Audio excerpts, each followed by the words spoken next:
For over 10 years, we at Climate One have been engaging policymakers, influencers, entrepreneurs, and activists and scientists in broad, respectful, candid conversations about everything climate. Food, energy, water, technology, transportation, housing.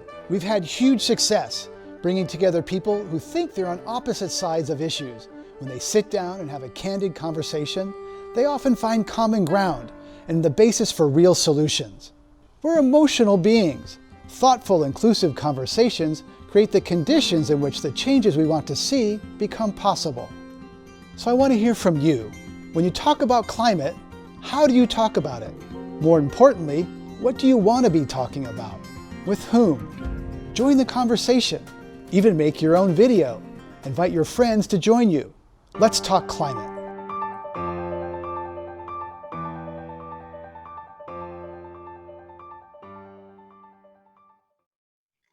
Thanks for joining us for this live stream discussion of technology and climate in the era of coronavirus.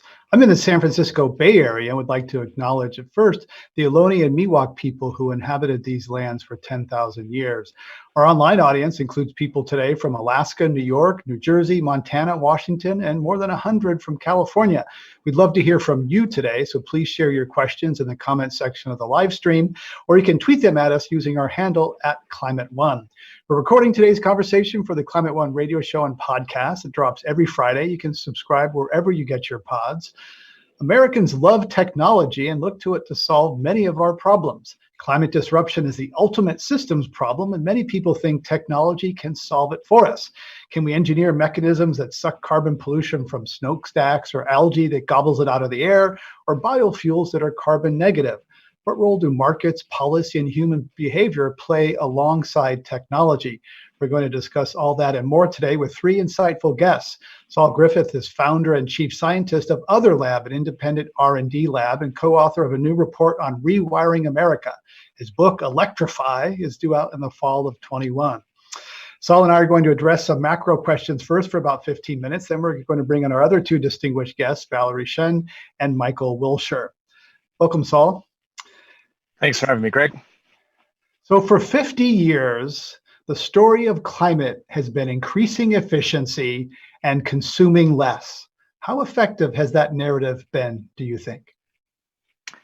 It has not been a narrative that politically works terribly well, and it hasn't really changed our behaviors enormously. We still, in fact, average American homes have grown in size, vehicles have grown in size.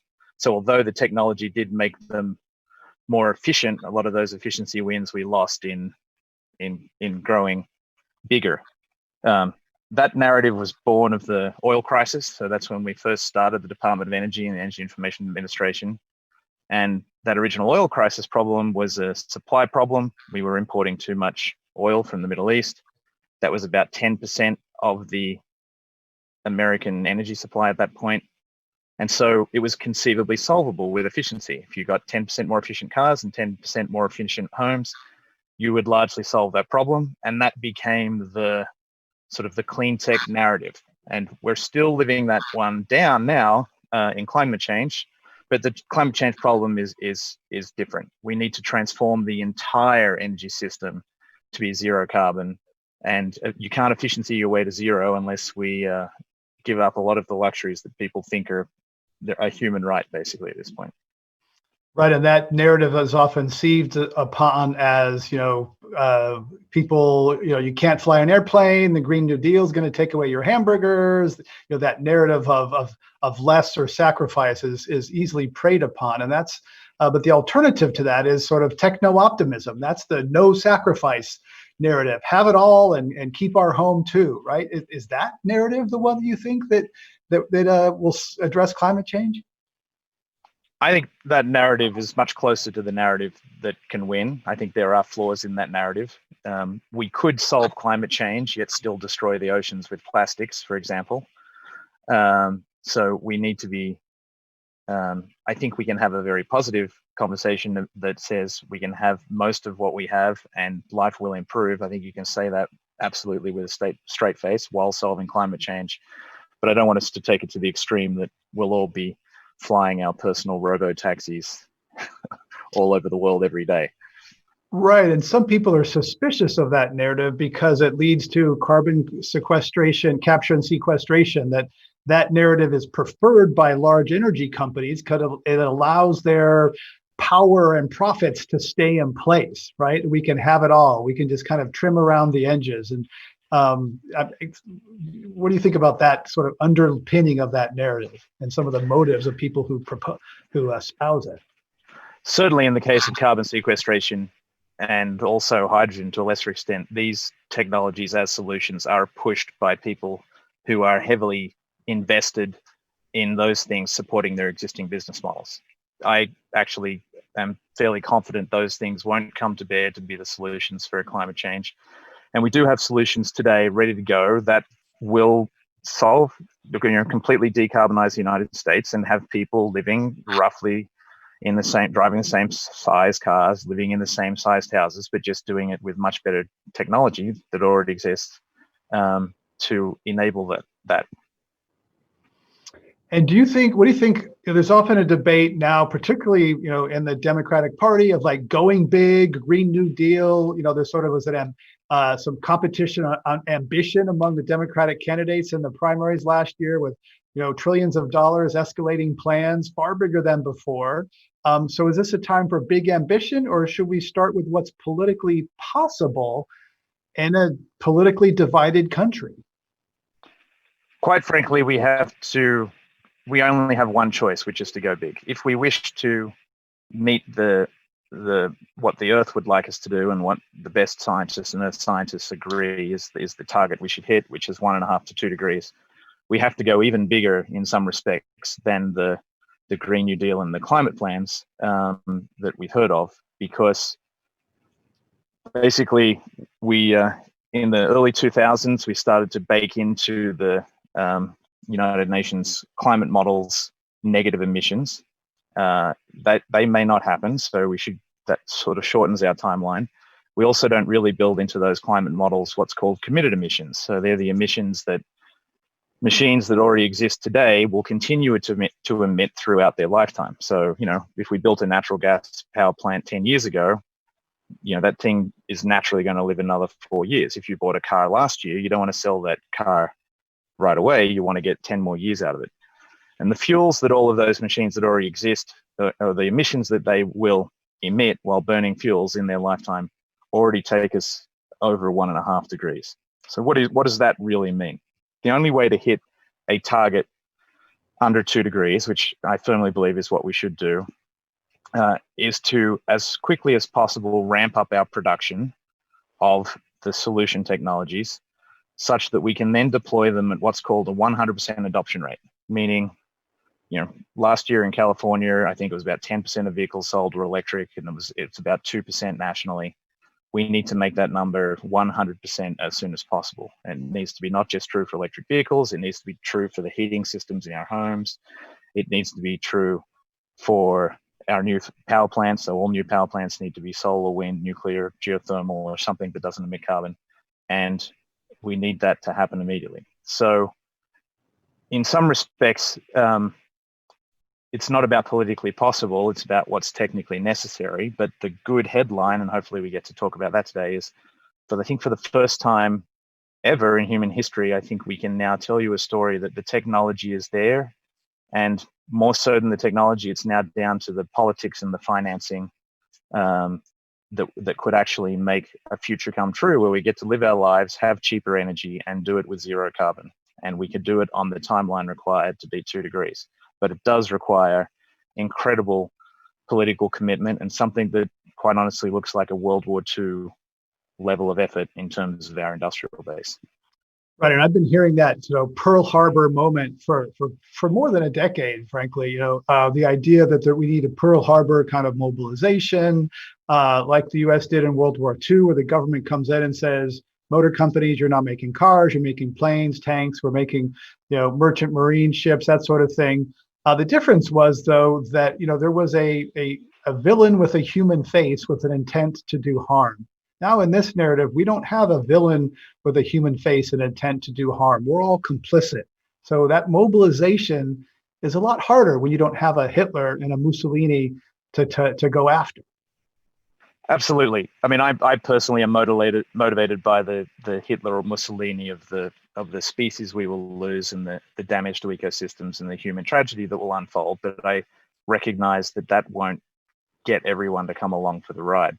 So really, I think this is what I write about a lot these days. The exciting thing is we can now tell a story that everyone, if they come along for that ride, will have better health outcomes. They'll have cheaper energy. Driving will be cheaper.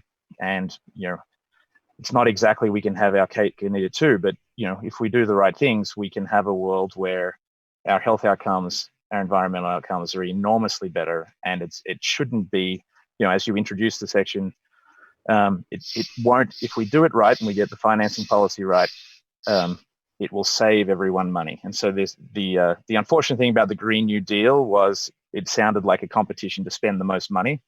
In some respects, that is a result, oddly, of the way we count jobs that get created. So when economists try to create jobs, they ask you how much money do you spend, and then they divide that by the number of jobs created in an industry per millions of dollars spent. And so part of the Green New Deal was an effort to advertise enormous numbers of jobs, because jobs are great. People want jobs, and that's even more important now in the COVID world. But it can lead you to then just talk about the top line expense.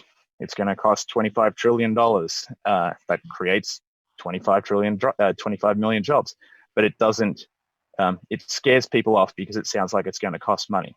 If you do a more nuanced calculation about household energy costs and what happens if we get battery prices and solar regulations and electric vehicles deployed and then financed at good low interest rates, you can actually start to tell a story about how every household saves money, every state saves money, and the whole country annually will save money on the finance cost of this transition versus the cost that we spend today on fossil fuels.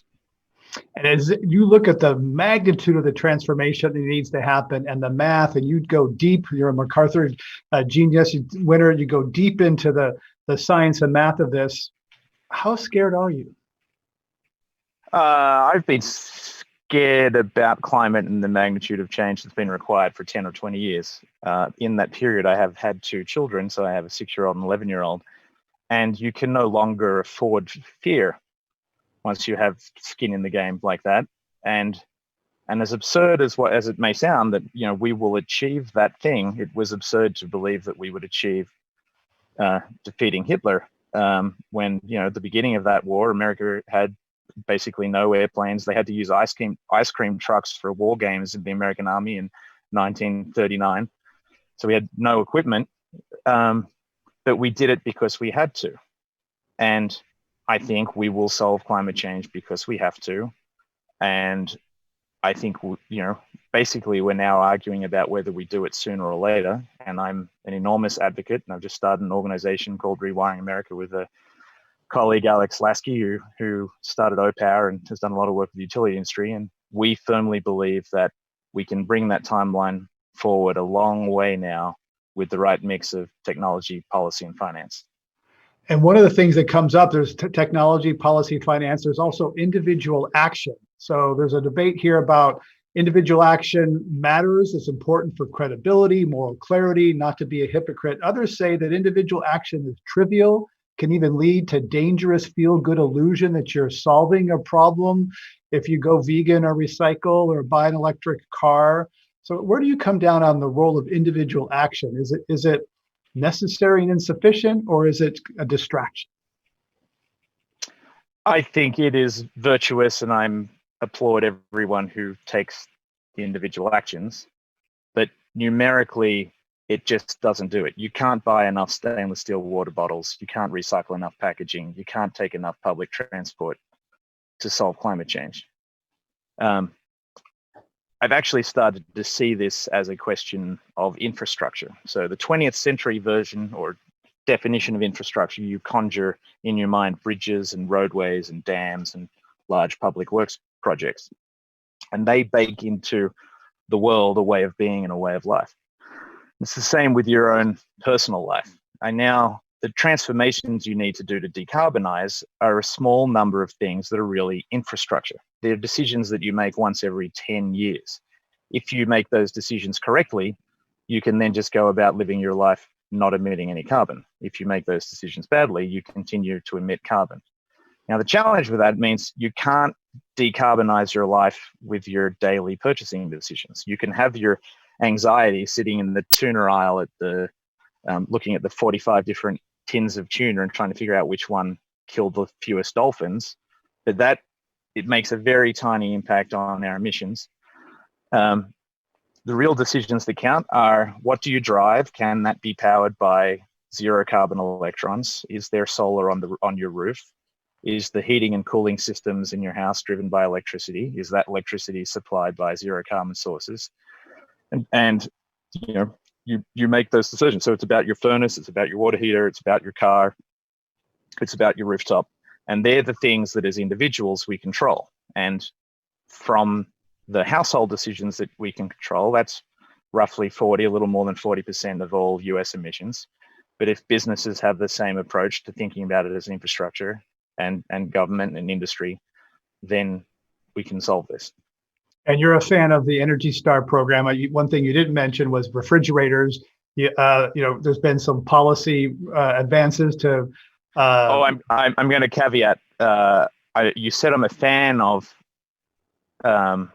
Energy Star. I think you can't not like Energy Star. It's an efficiency program, but it doesn't really get us to our end goal. So Energy Star program and the CAFE fuel standards, these are the 1970s thinking that gives us the efficiency dialogue. So ever increase your mileage per gallon, slowly increase your efficiencies in refrigerators. Unfortunately, some of the efficiencies in refrigerators were lost by the growing waistline of American refrigerators. But you can't efficiency your way to zero. So in the case of vehicles, we got to just skip a step and not go from 40 to 45 miles per gallon, but go from 40 miles per gallon to fully electric, driven by solar and wind power. And with refrigerators, the really big, half of the problem with refrigerators is their energy emissions. The other half is the emissions from their refrigerant. We got to start using natural refrigerants, which we know how to do. Is technically possible today. And that's would be more impactful than Energy Star. Okay, and then I saw a report recently from NRDC talking about set-top box energy use. A lot of people have old DVRs, and they say there's about $2 billion in utility bill savings for consumers in 2019, and the equivalent of turning off 5 coal-burning power plants just by a voluntary industry agreement to have more energy efficient set-top boxes for your cable TV. And they say, your Roku or Apple TV is 10 times more efficient than that old DVR. Greg, you're falling into the efficiency narrative there. Right. So is that kind of stuff. I'm gonna pull you up and contradict you and say you've just insulted, I think, nearly every American, especially during COVID, is spending an awful lot of time with their television set or their monitors. Those things don't have to go away. So here's an astounding thing. If you do the efficiency programs like CAFE fuel standards, Energy Star appliances, you can make 1, 2, 3, 4% efficiency gains. If you do setting the thermostat type efficiencies, again, you only get 1 or 2 or 3% changes to the energy consumption of that house. If, however, we committed to fully electrifying America, that means making our vehicle fleet electric, fully electrifying the building heating system, so that's running everything off heat pumps. If we fully committed to powering all of those things with non-carbon generation technologies, so that's solar, wind, geothermal, nuclear, hydro, America would reduce its total primary energy consumption by half. The biggest efficiency measure there is by far is the act of electrification and driving those electrons with renewable generation. And honestly, if we do that, you can double the size of your set box top television, and we will still fix climate change. And I think, are you using a gaming console to record today? My 11-year-old son was reluctant because he only got this. He wants to stream his one of his video games to YouTube, which I'm still morally uncertain about. And he got a new microphone to do so yesterday. And so, in the interest of just testing it, I'm using it for today's interview. Clean tech was all the rage about a decade ago, but after a while, investors realized that engineering heavy machinery or innovative chemicals took a long time, that a return on their investment could take years longer than the latest hit software or app. And then there are the failures. Climate One's Andrew Stelzer spoke to Paul Gipe, the editor of windworks.org, about a failed wind company that offers a cautionary tale. In 2010, Urban Green Energy blasted out press releases about its new small wind turbines for homes and businesses. The New York City-based company had offices in London and Beijing. Paul Gipe had already written 4 books about wind energy, and what he saw immediately made him a skeptic. Urban Green Energy burst on the scene with this concept of putting vertical axis wind turbines on rooftops. They made a lot of outlandish claims, as these companies do. For example, that the wind turbines will be silent, the wind turbines won't kill birds, that they'll have high production in low winds. Wind turbines don't produce a lot of electricity in low winds. That's just the physics of how wind turbines work. And they put these wind turbines in very highly visible locations, not just 1, 2, inside the Eiffel Tower. Urban Green Energy got a lot of press. At this time, Gipe says solar was still expensive, so lots of people were excited about the possibility of personal wind power everywhere, even on their homes. But there was a problem with the science. Rooftop wind energy using small wind turbines doesn't work because there's not a lot of wind on top of buildings in the city. It might seem that because a building is tall that it's in the wind, but no.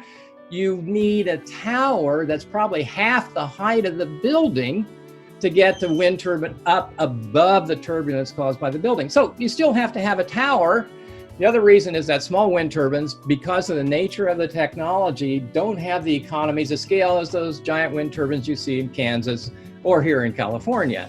Some of the small wind turbines we put on rooftops have consumed more electricity than they've generated, which of course is not the point. By 2016, the hype had faded. Urban Green Energy sold its wind business to a Chinese company and shifted its focus to solar. In the grand scheme of scandals, frauds, and flakes, Urban Green Energy and these rooftop wind turbines really are small potatoes. It's embarrassing. It detracts from the growth of wind energy. It detracts from the usefulness that we see in renewable energy. It feeds the criticism by those on the far right and in the fossil fuel and nuclear industry to say, see, wind energy doesn't work.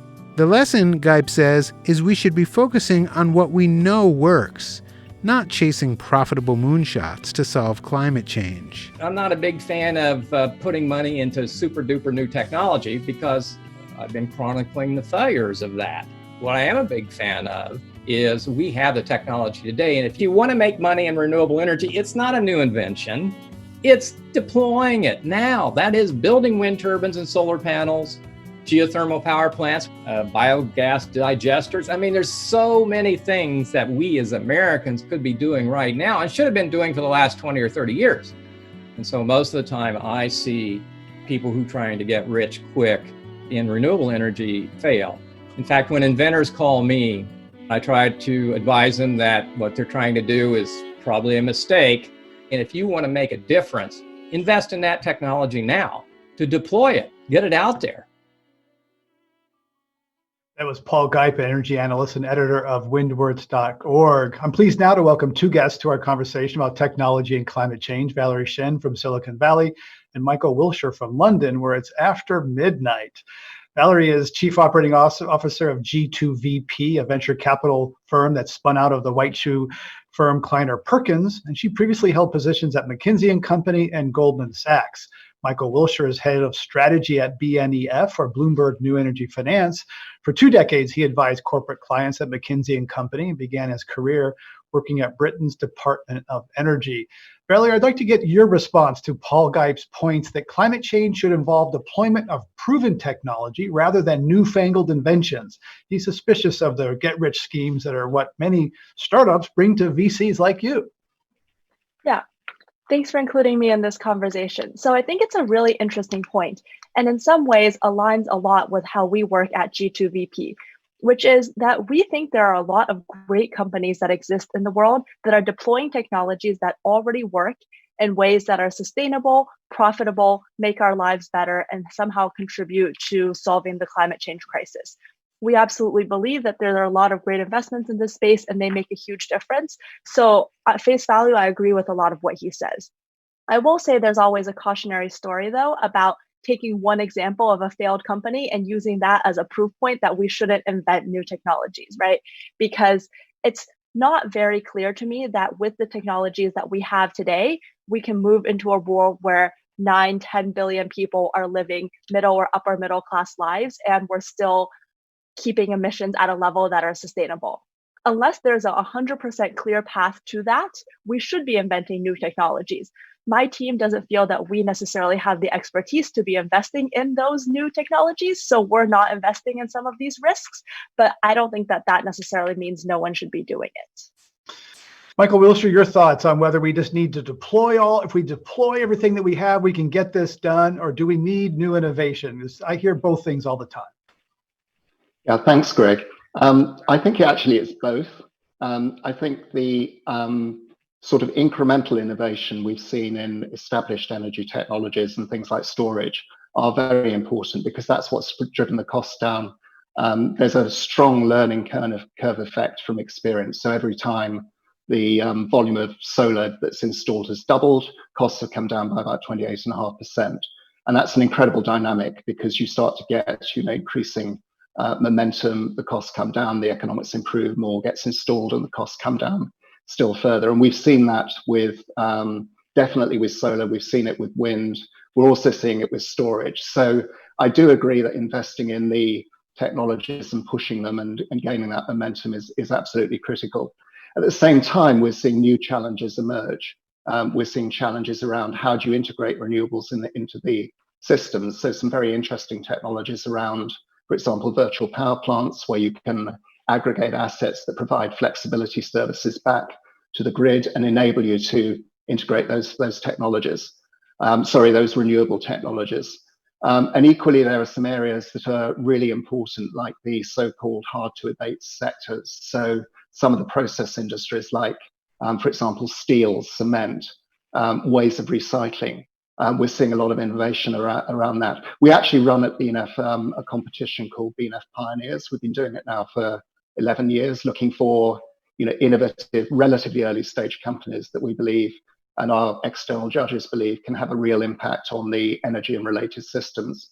And interesting, actually, 3 of them sort of fall, who were of the 10 winners this year, fall into that category. One's doing recycling with plastics, going right back to the fundamental oils. So it's not just about chopping up plastics and heating them.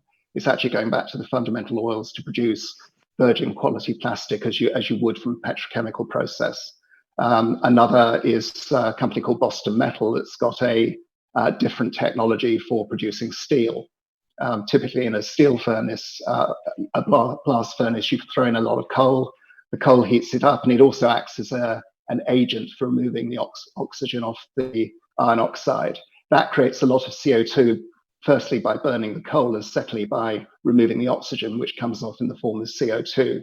And they're using a molten oxide electrolysis process that is carbon-free. Early stage company, but if that succeeds and takes off in a big way, that could have a revolutionary effect on the steel industry. And other examples I could give you in areas like cement as well.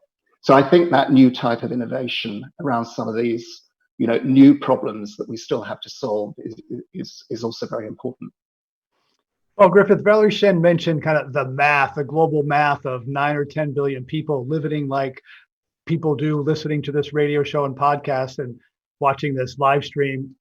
Does that math, even with better cement, better steel, all the things we've been talking about, does that math still add up? 9 billion people living like Americans? Well, I hope it does. Yeah. Sorry. Yeah. It's funny, Michael mentions blast furnace. My first job out of college, or actually I was still in college, was cleaning the carbon off the sides of a blast furnace at BHP steel mills in Newcastle. So the math, we can improve the life of population of 8 to 10 billion from what we do today, absolutely. And the great majority, I'd say at least 85% of that problem, we have technologies today that can do it. And to mix some of the commentary from both Valerie and Michael mentioned what's called Swanson's law, which is the cost reductions that are achieved by scale. So for every doubling of production numbers for something, this was first observed for Henry Ford's car, as it started out quite expensive, it got very cheap as he kept doubling the size of production. Then it was known as Moore's law, as the doublings in computing power for every 18 months. And it's Swanson's law because Swanson, I think it was SunPower or Sunrun, the founder, and he observed this phenomenon in solar. It's also true in wind. Wind is coming down at, I think, 11 or 12% for every doubling. Batteries are coming down at the moment. To put it in perspective, to supply enough power to electrify everything we do in the world, we need to roughly, to get to the production rates required to make that work out, we need to increase the production rate of electric cars about 8 to 10-fold, increase the rate of production about 16-fold of solar, increase it about 12-fold for wind. These are taking sort of fairly naive assumptions of their mix in the future, but they're reasonable numbers, and each one of those things will bring down the cost of those by half or more. And let me just say, the future we want actually exists today, and as Neil Stephenson or some science fiction writer wrote, it's just not equally distributed. But what that really means in this case is it's not happening in one geographic location. So the price of batteries is now around $100 a kilowatt hour. It's actually I was reading a BNEF report this morning predicting it'll be $87 shortly. At that price of batteries, which is happening in largely because of what's happening in China and California, with roughly Californian electric vehicle policies, with something looks like Australian rooftop solar policies, which is putting solar unsubsidized on rooftops in Australia at $1 watt, which means a realized price of electricity for Australian consumers of about 6 cents a kilowatt hour. That is lower than the average cost of distribution in American electricity. Even if you could produce electricity for free with a magic technology in America, you can't get it to the consumer cheaper than the price of Australian rooftop solar. And then, the cost of heat pump heating in South Korea, Japan, Germany has basically there. If you could take the mixture of those things and implement them with the right financing rates, we would be saving everyone money today, and that will get cheaper given that for the scale with which we need to project it out in the future, the costs are going to come down for all of those things. And then that works neatly for well-resourced countries with low and medium population density. So it's an easy story to tell that story, solar, wind, electric vehicles for Australia, Canada, New Zealand, America, large, well-resourced places. Easy in some of Africa, Southern Europe, but not Western Europe.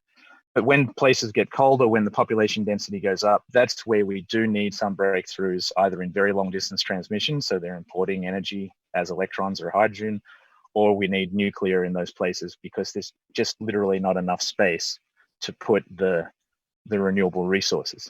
And to answer your question, will everyone live like Americans? Probably not. I don't think a lot of people want to be quite frank. Those countries that already do, which is Western Europe, Australia, New Zealand, they won't give up. Acute fact: Europe has believed that they're better at fighting climate change than Americans forever.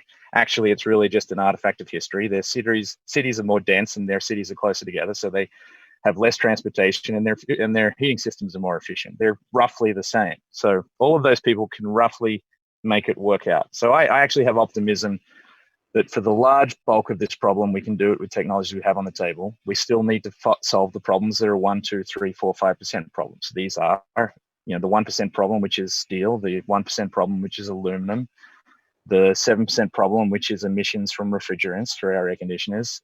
We need to fix cement. Cement's a 3 or 4% problem. And then agriculture is the remainder of our problem, another 5 to 10%, depending on how big you draw the circle around agriculture. Those things, we do need new technology solutions, but as Michael mentioned, there are companies working on all of those problems, and I think there's promising.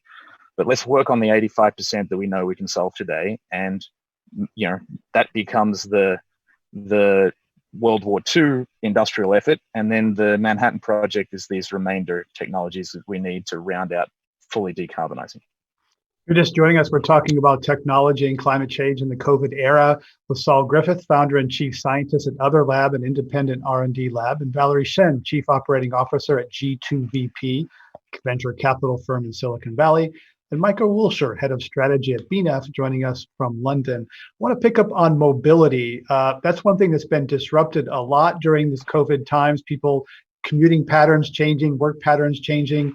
Valerie Shen, how is commuting going to change, and how does that? There's some carpooling technologies you're investing in that you claim could be cheaper than Uber and Lyft. How is mobility going to change? And I'm concerned, a lot of people are concerned that people are going to hop in their cars. They're not going to take transit. We're going to have clogged freeways and single occupancy vehicles. We have this hellscape of mobility potentially coming at us. It's a great question, super relevant now given COVID. What we've been seeing for almost a decade at this point, even before any of the recent health concerns, has been really what we call an unbundling of the car, right? So in the past, we had one car that we owned. It was an internal combustion vehicle. We would use it to get from point to point, go to a gas station. And we've really now been getting transportation from other means. So this started with Uber chipping away at the need to own a car and use that for every purpose. It also means that you can have companies such as Turo, one of our old portfolio companies, that lets you rent a car easily on a daily basis. So instead of needing to have a minivan and a commuter car, you can just have one car that meets the bulk of your needs and have a shared vehicle for other parts of your life that are just more niche. It also means that we now have last mile transit opportunities where you can take scooters for shorter errands around town and not need to, have a discrete choice between a car versus walking. And the reason that public transportation fits into all of this is that it's just getting better over time. Cleaner, quieter, and cheaper. So electric buses have 80% cheaper operating costs than diesel vehicles, right? Which means that a lot of times cities are starting to think about making their public transportation free, which really changes the game for consumers who now no longer have to think about having their public transit card and can just hop on the shuttle whenever they need. And what we're seeing overall is that transportation becomes much of a communal solution where people are thinking about all the different ways they're going to piece together their needs and not just default to a vehicle. Then we come into this question of what does COVID do to all of this?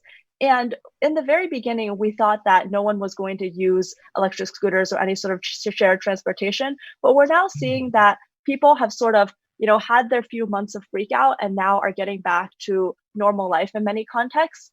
One of our companies that you mentioned, Greg, is Scoop, which is a ride-sharing company, often doing carpools for work. And the idea there with Scoop is if you can share a ride with one coworker, friend, even if it's a stranger, to get from your home to the office, it's a much cheaper form of transportation than actually taking a taxi or any sort of ride share because you're driving with someone who is anyway going that direction. So from a carbon emissions perspective, you're also not creating an additional trip. You're actually saving on the total amount of transit, and you have clear contact tracing. So in a COVID world, you're not going to wonder, who are the 8, 10, 15 people who have ridden in this car. You just have one person that you're riding with to work, one person you're riding back from work. And we think there's a lot of potential for creative solutions like this, overall helping to make sure that we are not all dependent on our individual vehicles. Michael Wilshire, it's been about 10 years since electric cars were available in California, United States. We've heard Saul talk about 10% of California sales. What's the path forward for electrifying personal mobility? How quickly can electric cars scale, and when will they be cheaper to buy than gasoline internal combustion cars? And Bloomberg's done some research on this. Yeah, it varies a lot from country to country, but on average, if you look at it at a global level, we're expecting roughly 10% of new sales to be electric vehicles by 2025, going up to close to 30% by 2030, about 28%, I think, and 58% by 2050. And in some countries, that's of new sales, by the way, that's not vehicles on the roads. Obviously, vehicles on the road will be somewhat lower because it takes time to replenish. In some countries, though, those figures would be even higher. So that's an average. And generally, for example, in Europe, we're expecting Europe to adopt particularly fast. In terms of your question about, when is it as cheap to buy an electric vehicle as a conventional combustion engine vehicle?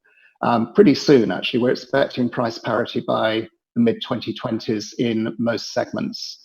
Earlier in Europe than some parts of the world, like India and Japan. Primarily, actually, because the cost of vehicles is quite low in India. So, it's harder to compete for an electric vehicle coming in against a lower cost vehicle. And as Saul said, a lot of that's being driven by reductions in battery prices. So that's been one of the largest cost elements within an electric vehicle. So driving down the cost of batteries and getting those experience curve effects through volume has been a very important part of that story and will be into the future. We have a question from Laura listening. She asks, how much money would the average American household save if it went all electric? And what would it cost to do that? And how would you pay for it? Saul, you're writing a book on Electrify Everything? Let's segue that question into a little bit of Michael's answer. In 2018, AAA, the American Automobile Association, not exactly a bastion of green thinking, published that the cost of ownership for mid-size electric vehicles was lower than the cost of ownership of internal combustion engines. If you're buying gasoline at $3 a gallon, you're paying, in some respects, about 15 cents to 20 cents per mile of transportation. If you're buying electricity at 10 cents a kilowatt hour and you're putting that into an electric car, you're paying about 3 cents per mile.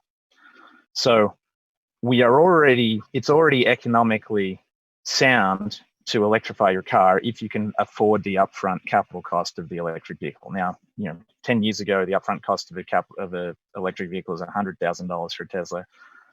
Now you can buy a whole lot of options between $25,000 and $40,000, and those options pencil cheaper than the $20,000 to $30,000 ICE, provided that you can finance the initial expense. So I think we are already there, and it is only going to get cheaper. And once they're actually at price parity at the dealership floor, the story is even better again. What does that translate into for the average American home? We actually just ran numbers for every state using historical. I can now tell you how many miles people in Connecticut drive versus how many miles people in Wyoming drive per year, and convert those into gasoline, cost of running those things in gasoline versus electric. And most homes would save, over $1,000 if they could use, if you could conjure up the price of Australian solar on rooftop, which we know is possible, and you could power your electric vehicles off that, and you could finance the electric vehicles at reasonable rates, you'd be saving $1,000 or more a year in spite of the higher upfront cost of that vehicle. And for the whole home, you'd be saving, there are similar wins to be gained if we get it does require a mix of policy, a mix of finance, and a mix of the technology. But if we get all of those things right, the average American family could probably save close to $2,000 a year on the costs of energy. That's substantial. I think if you look at the statistics, I think it's around $65,000 is the after-tax expenditures of the average American home. Roughly $5,000 or $6,000 of that we are spending, or the range is larger, $3,000 or $6,000 worth of that is being spent on energy prices, or on energy, meaning their gasoline, their natural gas, and their electricity. And we could reduce that substantially if we do, if we truly commit to this transmission. And I think we need to do that. We need to do that for climate reasons. In a COVID world, we need to do it for job reasons. In a post-COVID world, we need to do it for economic reasons. So I'm advocating that we could go much, much faster than Michael has suggested. I agree, the industry trends are on track for what he said, but we need to do better, and we can do better. And I believe that we will do better as people start to realize that the economics can work today. I think there's a psychological hurdle there. A lot of people look at upfront purchasing costs and don't do the math, or don't want to do the math of the lifetime total cost of ownership. But so let's think about that for a second. I've been thinking about this enormously. The last time we had a depression that had this type of effect on American jobs was the Great Depression. One of the big problems, so that the stock market crashed. At that point in history, we had only there were mortgages, but they had balloon payments every 5 years. And then you had to renegotiate the whole mortgage. So a huge number of people lost their homes in that housing crisis. So that meant a huge loss of jobs in the construction industry. In an effort to stimulate jobs in that construction industry, the Federal Housing Authority created something called Fannie Mae that invented the structure of the 20-plus year mortgage, and then they guaranteed it with low interest rate government-backed financing, and they created the largest pool of capital the world has ever seen. And that built American home ownership, and that made the future affordable. I like to think about mortgages and financing as it's like a time machine that enables you to afford the future you want tomorrow, today. And so that's why it is absolutely critical that we think about how do we finance these things, because they will all have higher capital costs for a while to come. But because they can save us money in the long run, I think I'd be if I was Valerie, I'd be looking for business plans that are a combination of technology and new financing models, and they will be the winners in the new clean green tech rush. I want to go to our lightning round and ask association. Do we have Valerie? Do I not see her? I want to go to our lightning round, and let me just going to talk with my guys here about waiting for Valerie to join back in. Okay. Apologize for that. We're going to keep going while we go to the lightning round when we get her back. Michael, what are you seeing as some of the most promising technology areas? We've talked a little bit about batteries, offshore wind. We've talked a lot about mobility. What are some areas that we haven't talked about where we could see some real exciting technological breakthroughs that could help solve the climate crisis? Yeah, one we haven't talked about actually is digital, which has transformed many other industries, and we're certainly seeing it have a big impact on the energy system. So that's everything from, the energy system is a fairly complex system to optimize, and things like renewable integration and all the assets that now hang off the network, everything from PV panels to storage assets, make it much more dispersed and much more difficult to actually monitor, control, and optimize. So we're seeing technologies which are being used by virtual power plant providers, for example, for aggregating those assets, and then using AI or other machine learning techniques to optimize them, because AI is good at optimizing complex systems. One of the things it can be used for. And then we're seeing digital technologies being used for everything from preventative maintenance to remote monitoring to asset inspection. Interestingly, actually, in the current environment where it hasn't been so easy to go in and monitor plants, those technologies have come even more to the fore, because it's been necessary to have engineers, for example, operating remotely. So I think, just as it's transformed other industries, it will have a big impact, is having a big impact on the energy industry. The only other point I'd make actually quickly on innovation is I think it's not linear. There's something about innovation that the cycle of innovation is speeding up, and you're getting one sort of innovation feeding into another. So if you take, for example, what's happened in the semiconductor industry, the advances that were made in semiconductors allowed you to design new semiconductors even better, because you have more processing power to do that and more tools to do it with. So you've got a sort of accelerating cycle of innovation there. And you also have crossover technologies. AI is a good example where one technology that's actually been around for 50 years, but not used until recently because the power wasn't there, actually crossing over and hitting sectors like the energy sector that we're talking about today. So I think we shouldn't think of innovation as something that's incremental and gradual. I think it's actually something that's speeding up. And that's a very important message, I think, for the future. So where are the big promising areas? You have an innovation lab, you advise corporations. Where are the big opportunities for innovation that perhaps don't get as enough attention as they might deserve? One we looked at recent. Oh, sorry. Oh, sorry. This is a fun question. My day job is being at the bleeding, losing money edge of innovation, doing moonshot science projects for the Department of Energy. And we've done actually successful projects that we turn into successful technology in wind, in solar, in hydrogen, in storage. Currently working on air conditioning, which is 15% of global emissions. We're working on energy storage, thermal energy storage, which is potentially a hugely cheap battery. I think all of those things are important. I think it's not hugely appreciated, but we probably should be able to make the solar cells that we're deploying 30% efficient instead of 20% efficient. That would completely change the game.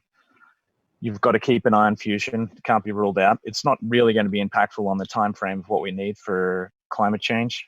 I think it's the material economy that is really exciting. So that's the steel, the aluminum, the cement, agriculture, and there's a huge number of things there. It's been largely ignored because of, the returns were in software and then in other things for the last 20, 30 years. So we have neglected those things that sound a little less exciting.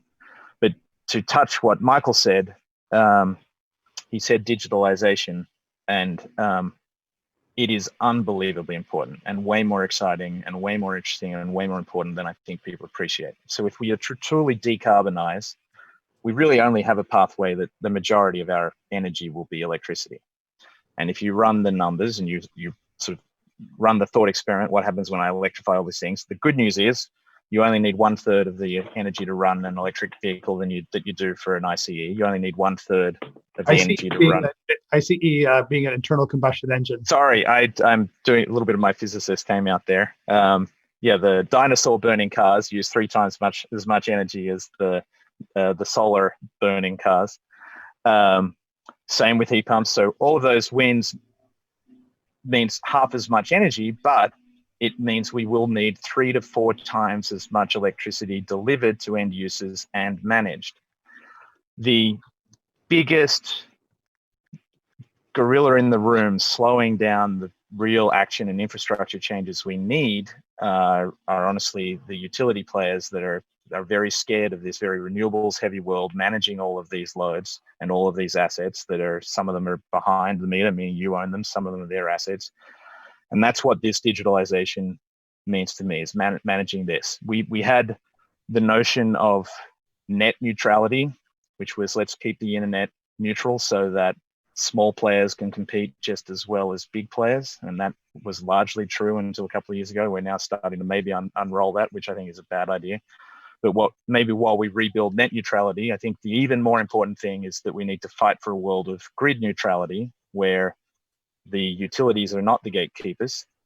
There'll still be tons of room for them to make an enormous amount of profit. Even if you do all of the energy you can behind the meter on solar on rooftops, that'll be only one of those 3 to 4 times. So the utilities will still get to deliver 2 or 3 times as much as energy. So they should be signing up and going all in, because what they really need to do is access the 250 million electric vehicles in people's driveways so they can manage their renewables. They need to be able to access the thermal systems in those homes, et cetera, so that we can balance all this, and it will be seamlessly done with computers. We know how it's a less complicated system in many respects than building something like the internet. And I think this is hugely exciting. I think we'll see dozens of startups do interesting things in this space. And quite frankly, this is probably the most important moonshot in fixing climate change. We just need to agree that this is the big barrier to making everything easy and connectable and to make all the loads balance. And we should go after it. This is something that is amenable, given what we learned building the internet over the last decades. I think we can solve this problem in a decade and make it all work. And I think it's hugely exciting. Do we have Valerie back? Valerie, can you hear us? Yes, I can. Sorry about the technical difficulties. Thanks for joining us back. We're talking with Michael Wilshire, Saul Griffith, and Valerie Shen. We're going to go to our lightning round. I'm going to mention a thing to each of you and ask you to respond with one word or phrase that comes quickly to mind, what you really comes first to mind, not what you think you should say, unfiltered with reckless abandon. So, Saul Griffith, what's the first word or phrase that comes to mind when I say news that the Greenland ice sheet has passed a tipping point?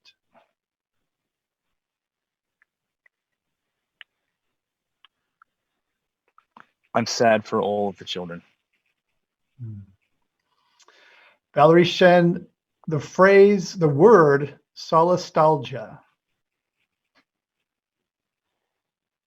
Confusion. I actually, to be honest, do not know this word. Yeah, it's the idea of sort of solace and nostalgia. It's the idea that you're missing something that used to exist, where you are. It's kind of mourning for things that are changing, but they're not gone yet, but you feel them slipping away. Michael Wilshire, what's the first thing that comes to mind when I say British energy companies? Leadership. You worked at the Department of Energy during that time. Saul Griffith, what's the first thing that comes to mind when I say Sir David Mackay? Dear friend. Also for Saul, what comes to mind when I say Hardee's Monster Thick Burger? Where do I get one? A 1,400 calorie burger. Oh no, please no, please no. Most energetic hamburger in the United States. Valerie Shen, what's the first thing that comes to mind when I say Saul's presentation on 1,000 cheeseburgers as a way of understanding how energy flows through the United States every day? Insightful. Love that presentation. Michael Wilshire, what comes to mind when I say meat made in a laboratory from the cells of animals? Curious. Curious? Curious. Yeah, curious about the taste. And I think I'm hearing someone, do I hear typing? I'm not sure if anyone's typing, but we can hear that on the line. Saul Griffith, true or false, all the scientists you know have given up hope? Much closer to true than I would like. Follow up for Saul. Hope is only possible by breaking politics. True or false? Let's go with true. We have to believe that. Valerie Shen, true or false? We can have infinite growth on a finite planet. False. Michael Wilshire, few people at Bloomberg question where infinite economic growth leads humanity. True or false? For Michael. False. False. Also for Michael, true or false? Many people at Bloomberg are relieved that Mike Bloomberg is no longer running for president. No comment. I've talked to a lot of people at Bloomberg who were worried he was going to sell the company, and it got really messy when he was running. Valerie Shen, true or false? Tesla stock is fairly valued. Ooh, this is a dangerous one to give advice on. I would say true. Excited about the transportation future. True or false? Saul Griffith, the fact that stocks are at all-time highs with 30 million Americans unemployed is a little disturbing. True. Very true. True or false, Michael Wilshire, Uber or Lyft will be acquired or go out of business in the next 5 years?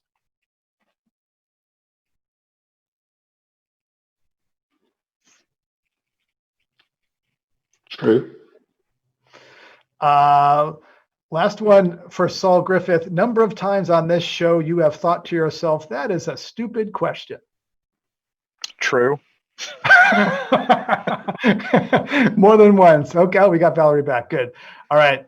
Thanks for getting through the lightning round. I want to pick up on sort of the markets there. Valerie Shen, you've worked in policy. You worked for Mitt Romney for a time in the U.S. Senate. Are markets going to solve this climate change? Because are markets capable of solving climate change, or do we need strong policy intervention? I think it's a great question. There's a famous quote about how democracy is the worst form of government except all others that have been tried. I think in a sense, the same can be said with capitalism, which is that markets are definitely imperfect. There are so many problems with them, but as long as we can properly internalize the externalities, they are still our best chance at doing anything that's going to be profitable and beneficial for everyone to try and live their best life, yet not destroy the planet. So I think a market-based solution is our answer. I think it would be helpful if we could also have policy on top of them. But if you had to force me to choose between the two, I think the primary solution is still going to be a capitalist free market. Saul Griffith, is capitalism going to solve this, or is capitalism part of the problem? I moved to America 20 years ago because of its free market capitalism, which has a lot of good things about it. But the market has never been totally free, will never be totally free. Markets are driven by rules. We need the markets. I think they need to exist. The way America has historically solved big problems like climate change is through public-private partnerships. We need the biggest public-private partnership ever. We need the best the government can bring to this. And think about the capitalism that was enabled by the Fed creating government-backed interest rates for American homes, right? The greatest building out of the middle class ever was responsible for the public-private finance of the government creating policy that released huge amounts of capital into every zip code in this country. And that big piece of American history that we're nostalgic for was a giant public-private partnership. So we don't have to choose between these two things. It is not one nor the other. I don't think any sane person believes that. We have to do both. We have to design these things cleverly, and I think we can, and I think we will. Yeah, a couple of times today, I've admit to kind of falling into that false binary of innovation or et cetera. It's more than these false binaries, and I've fallen into that trap as well, as Saul said, the efficiency trap. Michael, your views on whether markets can reform themselves, and I know Michael Bloomberg and others are involved in trying to change the rules of capitalism to make it so that polluters pay, and that there's incentives and rewards to price climate risk appropriately. Can capitalism kind of reform itself incrementally, or does it require some dramatic outside pressure, either from grassroots activists or from government? Can capitalism reform itself in time? Yeah, I think it can in the sense that first of all, if some of the externalities start to be priced more overtly into more markets, then I think that will have an impact. I would say actually the growth in clean energy has been achieved without very much impetus to date from things like carbon prices. I mean, they've been at quite low levels in many markets, and I don't think they've sort of featured until perhaps more recently directly in the investment decisions. So that's one element. I do think, however, the markets are working reasonably well. But the reason people have built so much energy capacity, renewable energy capacity, is because it makes economic sense. Because again, the prices have come down, the costs have come down, and it's economic to do it. So I think in that sense, markets have worked pretty well. Valerie Shen, there's a lot of talk about automation being accelerated in this COVID recession, whether it's in Amazon warehouses or other places. You have your thoughts on whether the robots coming are going to come faster because of concerns about COVID, worker safety, et cetera. Is COVID going to accelerate automation?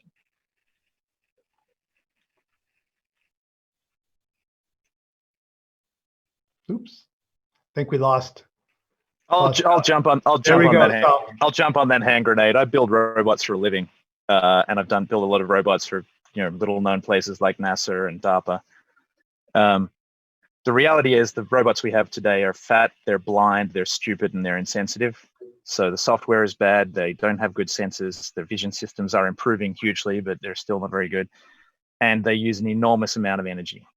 The energy cost of running a contemporary industrial robot for a day is higher than the cost of the 2 billion people at the bottom of the global labor force. So we have so many cheap labor compared to robots that, just to put it in perspective, we will automate an enormous amount of things. But I think, again, this is a dangerous conversation that is a little binary of those scared of Terminator and those who are not. Let's take a longer historical arc view of this.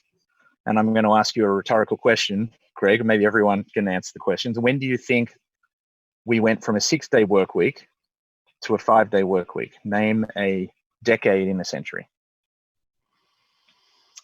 Well, I lived in Hong Kong in the 80s, and they were still working on Saturday mornings. In the United States, 1920s. Anyone else? I was going to guess post-World War II, maybe in the 60s. So it happened in the 50s and the 60s. It rolled out in the US first. It then largely took hold around the world. But we could afford to do that. We took a day extra holiday. We could afford to do that because of the profound productivity improvements enabled by automation between the Industrial Revolution and that period.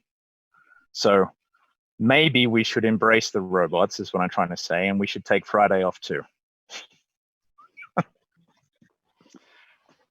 Valerie Shen, you worked as a consultant to the oil and gas industry. What did you learn working for them about how to disrupt those sectors with new, cleaner technologies and investments? Yeah, I think that an interesting learning there, and for context, I was working at McKinsey serving clients across various industries, including oil and gas, not specifically trying to work with these industries. But I think the learning there was that there's a lot of great people working in these institutions, right? And the goal is not, can everyone still hear me? Mm-hmm. Okay, yeah. So my weird connectivity, I apologize. So the goal of these people is not necessarily to try and destroy the planet. And it's not that, clean tech is fighting against oil and gas, but rather everyone is trying to work towards the same goals of building strong companies without necessarily destroying our environment, right? So what we learned was that a lot of these people are just working in institutions that are hard to change. And if you want to try and sell new technologies into the oil and gas sector, you don't necessarily work in the same way that you would sell to, young people who are trying to change the world, but rather you're having to work within these institutions, and they are also having to work within tons of policies and restrictions that they have. So I felt that understanding how they work is very beneficial towards trying to run clean tech companies in the future. Michael Wilshire, there's a lot of power of the fossil fuel kind of incumbent industries. They have a lot of favorable policies, tax treatments. They've had a century putting them in place that some clean tech energies companies would say they don't have. Your view on the role of oil and gas companies. You worked in helping privatize those companies under Margaret Thatcher in the UK. Your role your view on their role now in this climate emergency. A bit like Valerie, I think you can't sort of paint it as too much of a dichotomy between the fossil fuel guys and the renewable guys. I think there are a lot of people in those companies who are trying to do good things, and indeed are moving their companies in more of the direction of renewables and a cleaner future. So I talk to those people, and they want their companies to move faster. There are, greenies inside the super major oil companies, and they're the internal champions trying to prod the giant to go faster. The question, I think, is whether the incentives, they make so much money, they don't have to pay the price of their pollution. The economic incentives are not for them to go faster. The economic incentives are for them to milk the coal and gas as long as they can. Well, up to a point, but just in today's newspapers, there were reports of oil companies saying, well, actually, we're going to have a lot of assets that are, on our books, as it were, which we're not necessarily going to exploit. Or should we continue to do exploration in the world we're now in, where we see more clean energy and we see much lower oil prices? So I think it is changing in the core business as well, or the old core business, perhaps I should say. Saul Griffith, as we get to the end here, your view on fossil fuel companies, because there are innovators. They sometimes dabble in clean energy. They green lots. They'll buy some solar here. They'll dabble in some biofuels there. But when it comes to the policy realm, they're pretty much got their foot firmly placed on the brakes of a transition away from fossil energy that has higher margins for them, and they've got a lot of capital suck in that they want to monetize first before they do something else. Let's not pretend that they've been agents for good. Let's also acknowledge that the changes in the prices of fuels because of COVID and demand have made their margins go negative. Let's also acknowledge that in a world where we completely go zero carbon, the price of all fossil fuels goes to zero. So because no one's going to be using them. So then you have this free thing or the marginal cost of extraction. You've got this very cheap thing competing with the new thing. I think we just have to very frankly say all of those things up front. And I think the real insight came to me is realizing that these fossil companies are not really energy companies, as you imagine. They're logistics and financing companies. They're banks. They don't really own the majority of the operations. Other people do a lot of the finding for them. A lot of people do the refining for them, the transportation, et cetera, et cetera, et cetera. What they do is do the financing.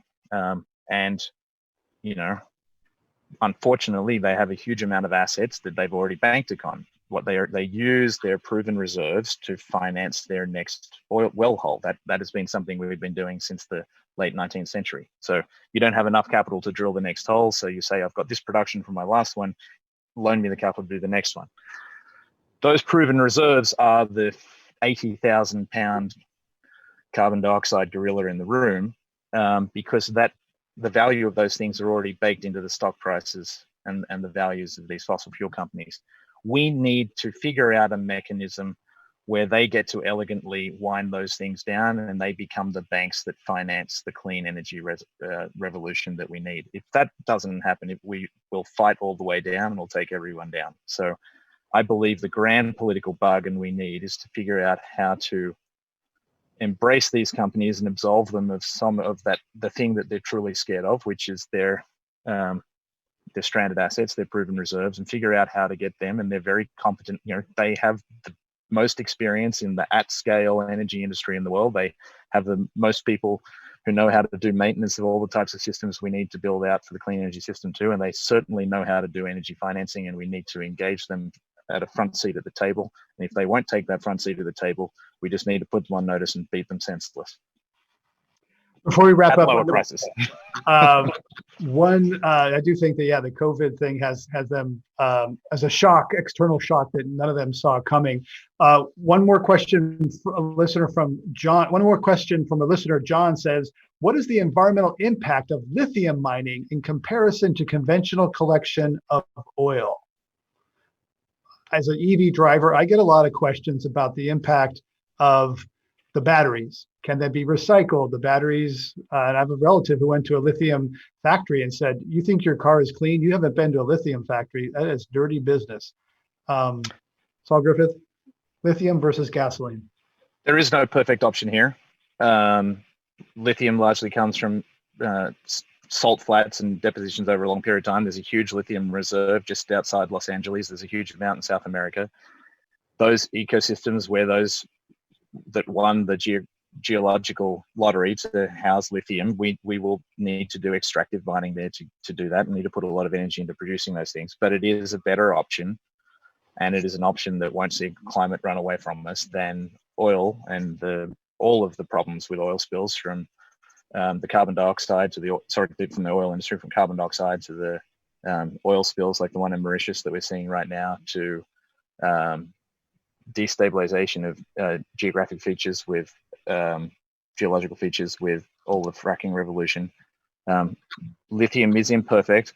Cobalt, which is another critical component of the clean tech industry, we need new options rather than mining that in destabilized countries in West Africa. So all of these things we need to wrestle with. But quite frankly, right now, they're our only options, and they're a better option than the incumbent, and they shouldn't be used as excuses for not doing it. And we should embrace them, do them at scale, but look for the next generation thing that will replace those. What are the battery chemistries that come after these things? What are the inputs to the solar that come after these things? And, it is not, I think it's an often leaned on argument that we need to put this one to rest. They are a cleaner and better option. Lower proportion of our energy system will be dedicated to supplying energy to our energy system if we go all renewable. But it is a tricky question, and I think it is absolutely valid, and we should be concerned, and we should endeavor to do all of the mining activities related to all of those things the best way we possibly can. Yeah, it's what I hear a lot as an EV driver. We have to wrap it up there. We've been talking about technology and clean tech in the age of COVID. I'd like to give a shout out to the Climate One team making this happen from their homes using new tools. On Climate One today, we've been discussing the role of technology in transforming our economy and our lives in the era of coronavirus. I'm Greg Dalton, and my guest today were Saul Griffith, founder and chief scientist of Otherlab, an independent R&D lab and co-author of a new report on rewiring America. Valerie Shen, Chief Operating Officer at G2VP, a venture capital firm in Silicon Valley, and Michael Wilshire, Head of Strategy at BNEF or Bloomberg New Energy Finance, joining us in the wee hours of the evening. Michael, thank you from London. Podcasts of this and other Climate One shows are available wherever you get your podcasts. Please help us get people more talking about climate change by giving us a rating or review. It really does help advance the conversation. Thanks for joining us online from around the country and elsewhere. We'll see you next time, everybody. Thanks, Greg. Thanks, everyone. Thank you. Thanks, Michael. Thank you, everyone. Thanks. Valerie, there's Valerie. Thank you. Can hear you. Thank you.